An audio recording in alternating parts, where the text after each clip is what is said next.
Good evening, good morning, and good afternoon mga ka-macbro. Saan man tayo handa ako ng daigdig. I started good evening because time check is already 10:43 p.m. dito sa Brisbane, Australia. So sumaglit lang ako ng vlog. Kakatapos ko lang actually kausapin sa misis.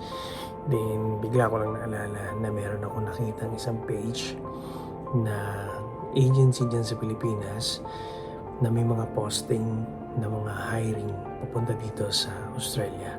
So, syempre, baka makalimutan ko kasi.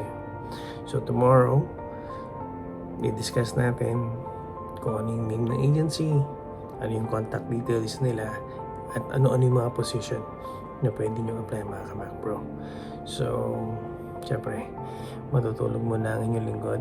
Then, I'll see you tomorrow morning para mai-discuss natin yung mga detalye na dapat nyong malaman. So, good night muna. Then I'll see you later. Macbro's name, say it loud.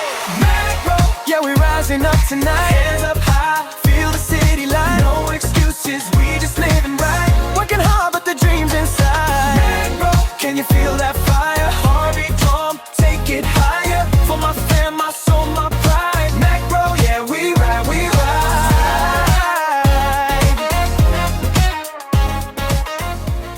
So yun, good morning.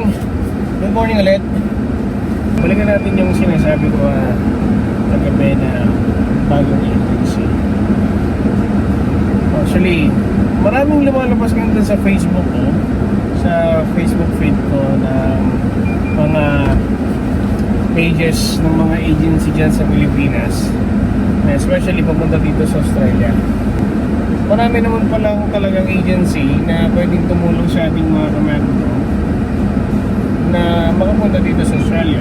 So, especially kung talagang qualified ka, you are having at least 5 years experience. Kasi nakakita ko typically ang talagang hinahanap ng mga agencies dyan sa Pilipinas, at least meron ka talagang 5 years experience. Then syempre, kailangan doon pwedeng i-verify o kayang i-verify through SSS, contribution nyo, then syempre yung mga CVs nyo. Once na nag-apply kayo, for example, nag-apply kayo as mechanic, may trade assessment dyan na kailangan yung ipasa.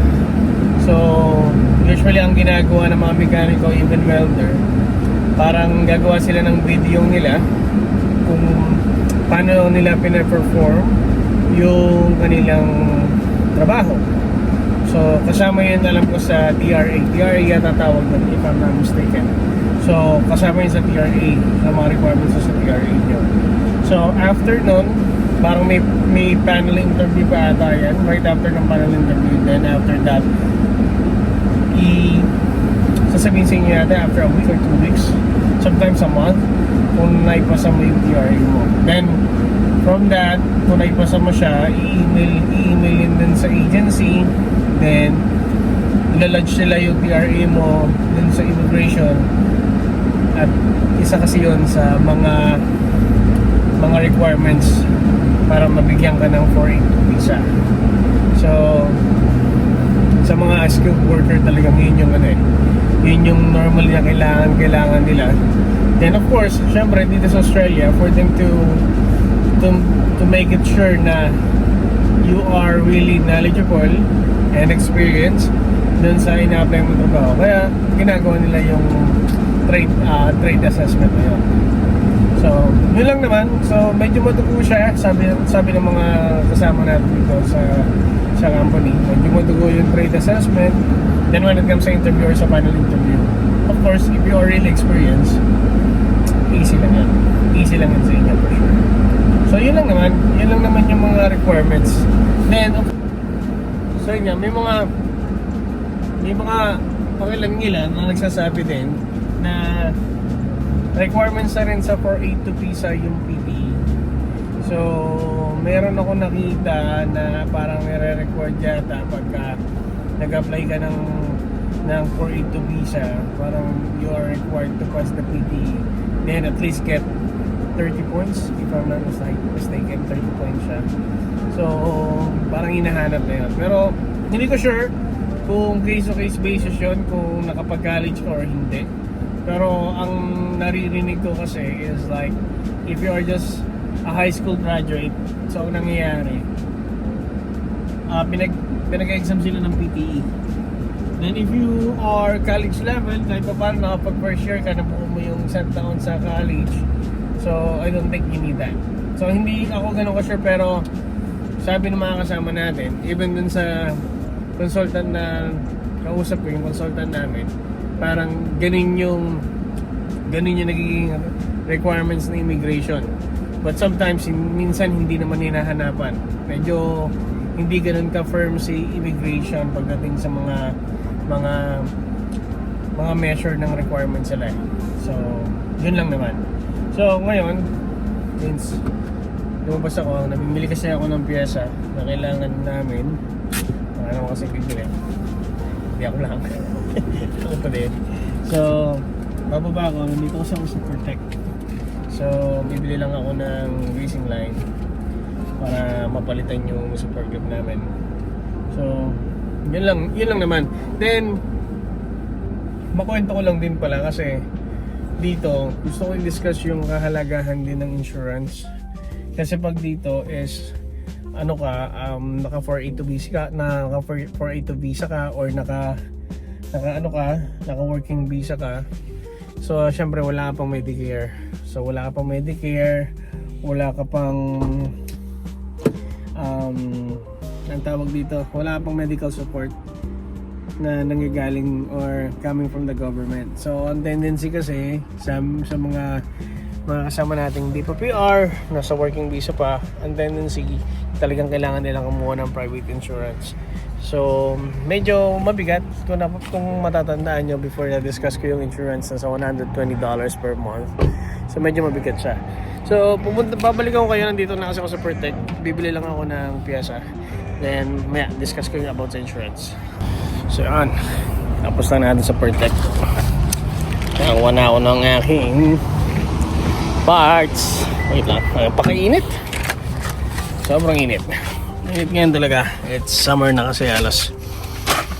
Lalo na ganitong patapos na yung November. So, tendency pa summer na talaga. Pasok na tayo sa piyan. Yep. Whew. So, yun na nga. Yung regarding sa insurance, napakahalaga niyan. Sobrang halaga niyan dito sa trabaho. Kasi if you don't have any insurance, private insurance, napakalaki ng babayaran mo sa hospital. Maganda kahit na paano yung medical system nila dito, especially if you are a citizen or if you are a permanent resident. Napakaganda. Kasi honestly, wala kang babayaran talaga. Kasi wala kang babayaran pag na-hospitalize ka, which is good. Pero pag nagkasakit ka, lalo na kung hindi ka pa PR, though hindi mo naman babayaran lahat kasi kahit paano mako-cover siya ng private insurance mo. Tulad nga na sinabi ko, if you don't have a private insurance, yung check-up lang sa emergency, maabot na ng $980 para i-accommodate ka nila. Mahal talaga siya. Anong kung sasabihin na napakamahal. Kasi mahal siya. Kaya, yung boss namin mismo ang magre-recommend and he is asking all of the Filipinos na hindi pa PR na nasa under pa ng 482 visa to get their private insurance. Pero kahit pa paano is malesen yung mga gastos just in case magkasakit ka. But, syempre different scenario yung ma-aksidente ka naman sa loob ng company o sa loob ng oras ng trabaho. Kasi dito, ang lahat ng company, they can actually file a work cover for the employee na na-aksidente or na injury. So, walang babayaran yung empleyado kung nangyari yung incident or aksidente sa loob ng oras ng trabaho o sa loob ng trabaho. So, wala kang babayaran because will cover everything. Actually, yeah. Kasi nangyari na yan last January. So, meron tayong kasama na aksidente. So, dinala ko siya sa hospital. Kung matatandaan yung last vlog ko ng January, about mortality. So, galing yung hospital, dinala ko siya na nagkaroon ng procedure, inoperahan siya. Pero kahit $1, wala siyang binayaran. Wala siyang binayaran. Kasi, kinover niya ng work cover. So lahat ng company naman dito is under the work cover. I think parang insurance yan or parang requirement siya ng business or that you must have para kahit pa paano maproteksyonan yung mga empleyado, which is napakaganda ng sistema. Pero kung magkakasakit ka, syempre tulad na sinabi ko kanina, pag nagkasakit ka, illness, sakit mo na yun. Kaya kailangan talaga ng private insurance. So napakalaga talaga ng private insurance dito. Tulad na lang nung nangyari sa akin last time, na-hospitalize ako. Buti na lang, hindi ako na-admit. So napunta ako sa emergency room. Kasi nga talagang taas nung acid ko nun eh. Nag-acid reflux talaga ako. So napunta ako sa hospital kasi medyo hindi na ako makahinga. Grabe binayaran ko $980 a month. Then ang ginawa lang naman sa akin is pinainom lang ako ng kung paano tuloy ata yun or something na parang Gaviscon, parang malakas na parang malakas na Gaviscon. Kasi wala rin. Then bago po uwi, tinekap mo na ako ng doctor. Then sinabi lang na acid nga lang, acid reflux lang, tiyasa. So wala namang naging problema. Talagang binababawasan lang sa akin yung time niyan kasi ang taba ko eh. Binababawasan lang sa akin yung pagkain sa gabi. So $980. Then pinasok ko pa yun sa insurance ko. Ang na-cover na ng insurance parang 300 plus lang. So in total nasa 600 plus pa rin. Yeah, kulang 600 yung naging charges ko from that hospital. So yun. So kaya ko lang naman nag-discussion yung about sa insurance kasi meron tayong isang kasama dito na hospital kasi nga may something nangyari sa kanya, parang sugatan lang naman yung throat niya. Then we need to rush him to the hospital kasi nga nag-spit na siya ng blood. So siyempre pinag-pray natin na walang hindi maging magandang result yung mga test niya. So I think since tumawag sa akin yung bayaw niya, okay naman na siya and hoping na makalabas siya ng hospital today. Kasi galing siya dun sa other hospital, transfer siya kahapon, kaya medyo nakakapag-alala lang kasi once na transfer ka from hospital to another hospital, yung bigger hospital, it means there's something wrong. But thank God kasi okay siya, okay yung mga testing niya. So hinihintay niya lang yung paperwork, so maybe later makalabas na siya. So balik tayo dun sa agency na sinasabi ko. So ito yung agency, nakita ko to kagabi actually. Yan, tingnan nyo yan. So marami siyang mga posting ng Australia, papuntang Australia. Maraming mga position or hiring papuntang Australia dyan. Then it looks like legit din kasi marami din naman followers. Then yeah, to makikita nyo naman siguro to sa POEA. You can check it in POEA certified sila. I-check nyo. Then yung last na Pinas ko ding agency, which is eto, yan, i-check nyo rin yan kasi I think halos same sila ng dami ng followers ni VFG, yung number 1 agency natin. So ayan, so tatlo na yung agency na pwede nyong i-explore. Pwede nyo i-explore, then tingnan nyo kung saan kayo pwedeng mag-apply or kung yung position nyo is the same dun sa nakapost nila, apply nyo na. Alam nyo, especially ngayon magpapalit ng taon, I really advise you guys to try and apply dito sa mga position na pinapost nila kasi you will never know. Again, like what I said dun sa last vlog ko, 2026 is your year to go here, to work here, and to live here. So subukan nyo, gawin nyo, ikilos nyo para alam nyo magkaroon ng resulta. Diba? Sabi nga, do your best and God will do the rest. So, ganun yung gawin nyo. Just, yung pag-a-apply, bago kayo magpasa, bago kayo magpa-interview, always pag-pray nyo yan. Pag-pray muna kayo. May knowledge and wisdom para i-guide kayo ni Lord kung ano yung sasagot nyo, kung ano yung gagawin nyo about interview. So, lagi kayong hihingi ng guidance. Hingi kayo ng guidance coming from above. Kasi I can guarantee you the same what happened to me. From the day 1 na nag-apply ako, hanggang sa na-interview ko, na first interview ko, na second interview ko, wala akong baon kundi dasal. Dasal lang at faith kay God. Then, ang naging result, I'm here. And working here for almost 2 years now. And possibly by next year, nandito na sila, Mrs. At yung aking mga kiddos.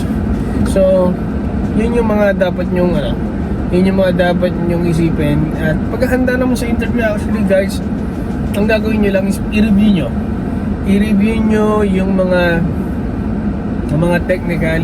technicalities aspect ng position na ina-apply nyo. Then gumawa kayo, mag-practice kayo ng situational interview. Ganun lang. Actually, ganun naman yung nagiging cycle ng interview eh. Parang bibigyan ka ng situational, then syempre na situational na technical. So what you need to do is to answer it based on sa experience mo and knowledge mo. Then syempre, number 1 is maging natural ka habang sinasagot mo.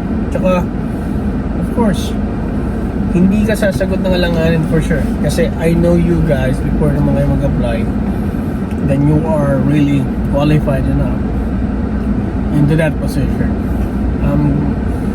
I'm pretty sure na pag sinagot niyo yan, it's more highly technical. So naniniwala ako sa mga Pilipino kasi alam ko ang mga Pilipino, they are all really smart. Matatalino ang mga Pilipino. Hindi lang matalino, masipag at madiskarte pa. Subok na subok yan dito sa Australia. Halos ang kasama, lahat ng kasama natin is ganun.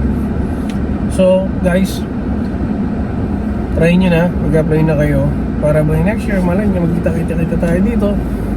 Then syempre, kung may tutulong ako, kung may mga tanong kayo, don't forget to comment down below. Baka kaya naman nating sagutin, kaya natin kayong tulungan. Then if ever you guys needing some advice, I'm open naman. I will answer your comment or messages. So pwede kayong mag-comment, pwede din kayong mag-message sa Facebook ko, sa AceMac. So pwede ko kayong sagutin. So lahat ng matutulong natin sa mga kamabro natin, mga kapwa Pilipino natin, we will do that. Kasi masarap sa puso na makakakita ka ng kapwa Pilipino mo na pupunta sa Australia, magtatrabaho at maninirahan ka sa mga pamilya nila. So yun lang naman mga kapatid. So mga kamak bro, maraming salamat. So nakita nyo na lahat ng agency ng mga Pinos ko. So try to search and dig all the information that you need. Then apply nyo yung mga nakapost na position. You can ask them if it's still available. Tanong nyo na agad kung ano yung requirements. But mostly ng mga requirements is nandun na sa Facebook nila. So i-gather nyo na lahat ng documents nyo, then apply